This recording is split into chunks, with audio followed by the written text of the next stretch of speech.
দাদা জনগণের আমাদের তো বিএনএস আছে, ভারতীয় ন্যায় সংহিতা, এবং সংকল্পপত্র ঘোষণার দিন আমাদের নেতা অমিত শাহজি বলেছেন যত অত্যাচার হয়েছে কমিশন বসবে, সব কেস রিওপেন হবে।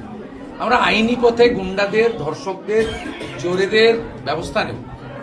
তার জন্য বিএনএস সরকার। দাদা জনগণের রায়কে মেনে নিতে পারছেন না, জনগণের রায়কে তিনি মেনে নিতে পারছেন না। সব বলবেন ওনার সম্পর্কে আমার কথা বলার মতো আর কোনো বাক্য শব্দ নাই। আমি প্রয়োজনও মনে করি। কমিশন বলছে এখন positive- তিনি আইন জানেন। এখন পজিটিভ চিন্তা করতে হবে, বাংলাকে গড়তে হবে।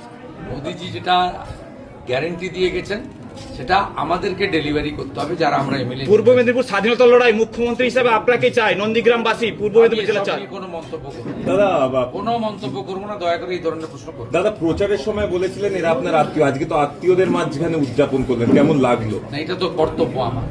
কাল ভবানীপুরে গেছিলাম, আজকে এখানে গেছি, আবার 10 তারিখে ভবানীপুরে যাব, এবং সবার কাছে যেতে হবে। অনেক রাত জেগে দিন রাত এক করে অনেক কঠিন পরিশ্রম করে আমাদেরকে এই সাফল্য করেছে।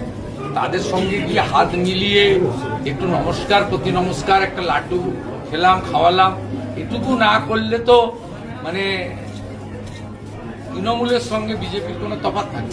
আর আমি বরাবর জনগণের সঙ্গে থাকি বলে জনগণ আমাকে যে কোনো পরিস্থিতিতে তারা টিকিয়ে রেখেছে। ফাইনালি তো জনগণ। দাদা মমতা অভিষেকের বাড়ি থেকে গার্ডরেল সরানো হলো। নেজার থানার আইসি, একজন কনস্টেবল, দুজন সিআরপিএফ এর জওয়ান তারা গুলিবিদ্ধ হয়েছেন। সন্দেশখালীতে ফায়ারিং চলছে রাত্রিরে। আবার কি মানে এগুলো কেন? তৃণমূল কংগ্রেস কি এবার ভয় পেয়ে পালানোর আগে এটা করছে?